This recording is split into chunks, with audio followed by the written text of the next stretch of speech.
What we know so far is that back when Reach was a stronghold for the UNSC, or United Nations Space Corps, the Spartan program began where children were taken from their families and trained to be unstoppable warriors known as Spartans.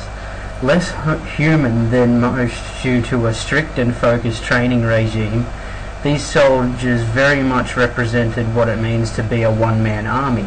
During the winter contingency, a group of Spartans known as Noble Team, consisting of 6 Spartans with varied tactical and weapons traits, were sent to a mining camp outside of Reach. There they discovered their worst fear. The Covenant army had begun their plans to invade Reach and eradicate all human life present.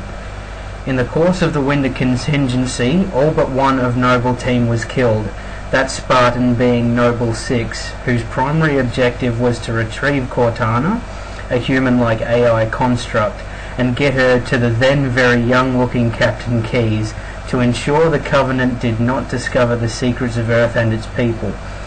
This continues through the story as in Halo 1. After being attacked by Covenant forces once again, Captain Keyes does the unthinkable, landing the heavily damaged Pillar of Autumn on a newly discovered alien installation, first thought to be dreamed up by the Covenant.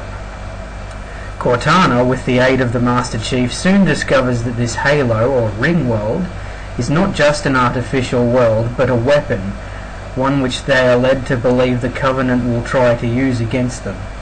This plan is soon foiled though, as Cortana discovers that Halo is not in fact a weapon, but a means to eliminate every last shred of sentient life in the universe with a somewhat infinite radial pattern.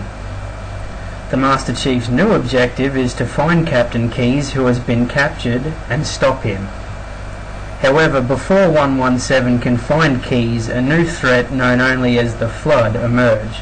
Thought to be released by curious Covenant forces, this insect-like creature has the ability to infest human and Covenant bodies alike, turning them into grotesque zombie-like creatures that take some degree of skill to dispatch, yet to the Master Chief seem less than a worthy adversary.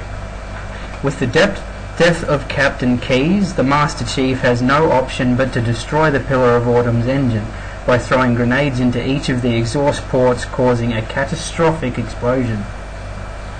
Cortana and Spartan 117 then make a heroic escape via Warthog to the last remaining UNSC bomber and luckily escape the ring's explosion. Little did they know, however, that this Halo ring was in fact the first of many. It is now discovered in Halo 2 that the series of rings hold great religious significance, and so the UNSC set out once again to destroy the rings. Meanwhile, the Covenant set about torturing the leader of the Covenant forces on the first of the Halo rings, the Prophets claiming he made a less than satisfactory attempt to thwart the Master Chief's plans. He becomes the Arbiter, whose purpose holds great significance, even though it is considered to be a mark of shame. The Arbiter soon discovers heresy within the Covenant psyche, where the Prophets hand the Guardian roles held by the elites over to the Brutes, who then are ordered to remove the elites by force, slaughtering many of them. Knowing this, the Arbiter teams up with the reluctant Master Chief and the UNSC to stop the Great Journey from happening, as discussed before.